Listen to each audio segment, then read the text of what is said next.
ខ្ញុំមានការរន្ធត់ចិត្តជាខ្លាំងនៅពេលដែលបានដឹងថានៅក្នុងភូមិរបស់យើងរាល់ពេលដែលបុរសម្នាក់បោះមាន់ចូលទៅក្នុងអណ្ដូងនោះនឹងមានស្ត្រីម្នាក់លេចចេញពីអណ្ដូងនោះភ្លាមហើយសត្វដែលពួកគេផ្ដល់ឲ្យកាន់តែមានតម្លៃស្ត្រីដែលពួកគេទទួលបានមកវិញក៏កាន់តែស្រស់ស្អាតតាំងពីអណ្ដូងនេះលេចចេញមកសូម្បីតែបុរសក្រីក្របំផុតនៅក្នុងភូមិក៏អាចមានប្រពន្ធបានដែរមានរឿងតូចមួយគឺស្ត្រីគ្រប់រូបដែលចេញពីអណ្ដូងគឺប៉ុន្តែនោះមិនបានបញ្ឈប់ពួកគេពីការមានកូននិងបន្តពូជពង្សគ្រួសារឡើយ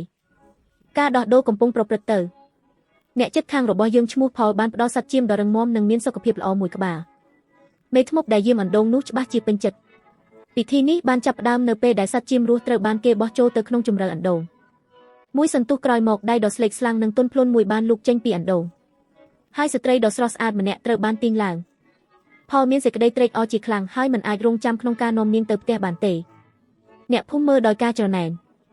នេះគឺជាវេទមន្តនៃអណ្ដូងប្រពន្ធដែលជាអភូតហេតុដែលអ្នកអាចមើលឃើញនិងប៉ះបានប៉ុន្តែអភូតហេតុតែងតែមានតម្លៃរបស់វាហើយបងប្រុសរបស់ខ្ញុំគឺជាមនុស្សម្នាក់ដែលមិនអាចមានលទ្ធភាពទិញវាបានគ្រួសាររបស់យើងក្រណាស់សំបីតែមាន់មួយក្បាលក៏យើងមិនមានដែរការមើលអ្នកអតីនាំប្រពន្ធដ៏ស្រស់ស្អាតមកផ្ទះការខកចិត្តរបស់គាត់បានឆេះដូចភ្លើងព្រៃគាត់ធុញទ្រាន់នឹងភាពឯកោនិងការចំអកគាត់ចង់បានប្រពន្ធភ្លាមអ្នកបង្កបញ្ហាម្នាក់ក្នុងភូមិបានកត់សម្គាល់ពីភាពអស់សង្ឃឹមរបស់គាត់ហើយបានស្នើលេងសើចថាគាត់គួរតែសាកល្បងប្រើសត្វកណ្ដុរបងប្រុសរបស់ខ្ញុំបានប្រកាន់ខ្ជាប់នៅគំនិតនោះដូចជាខ្សែជីវិតគាត់ចាប់បានកណ្ដុរមួយក្បាលហើយទៅអណ្ដូងដោយក្តីសង្ឃឹមមេធ្មប់មើលកណ្ដុរនៅក្នុងដៃរបស់គាត់ដោយក្តីខ្ពើមអើមដោយប្រមានគាត់យ៉ាងត្រជាក់ថាមានតែតង្វាយដ៏មានតម្លៃទេដែលនាំមកនៅផលល្អការប្រើអ្វីដែលលោកខ្វក់នឹងនាំឲ្យមានអ្វីដែលគួរឲ្យស្អប់ខ្ពើមប៉ុន្តែបងប្រុសរបស់ខ្ញុំបានបាត់បង់ស្មារតីទៅហើយគាត់ទូចថាមានអ្វីមួយប្រសើរជាងគ្មានអ្វីសោះហើយបោះកណ្ដុរចូលទៅក្នុងអណ្ដូងបន្ទាប់មកលុតជង្គង់ក្បែរវាដោយរងចាំអភូតហេតុរបស់គាត់យ៉ាងឃ្លាវខ្លាមិនយូរប៉ុន្មានសំឡេងចម្លែកបានបន្លឺចេញពីអណ្ដូងស្អកនឹងចាស់ខ្ញុំមានអារម្មណ៍ព្រឺសម្បូរប៉ុន្តែបងប្រុសរបស់ខ្ញុំជឿជាក់ថាវាត្រូវតែជាភាពស្រស់ស្អាតនិងមានមន្តស្នេហ៍គាត់បានលូកដៃចេញយ៉ាងអន្ទះសារប៉ុន្តែនៅពេលដែលមុខដែលគ្រប់ដណ្ដប់ដោយស្នាមជ្រួញនិងការពុកភ័យបានផុសចេញពីភាពងឹតគ្រប់គ្នាក៏ស្ងាត់ឈឹងអ្វីដែលឡើងមកគឺស្ត្រីចំណាស់ម្នាក់ដែលមានក្លិនស្អុយនាងចាប់ដៃបងប្រុសខ្ញុំយ៉ាងតឹងហើយដូចនោះជំនួសឲ្យការទទួលបានប្រពន្ធគាត់បានក្លាយជាការសើចចំអករបស់អ្នកភូមិទាំងមូល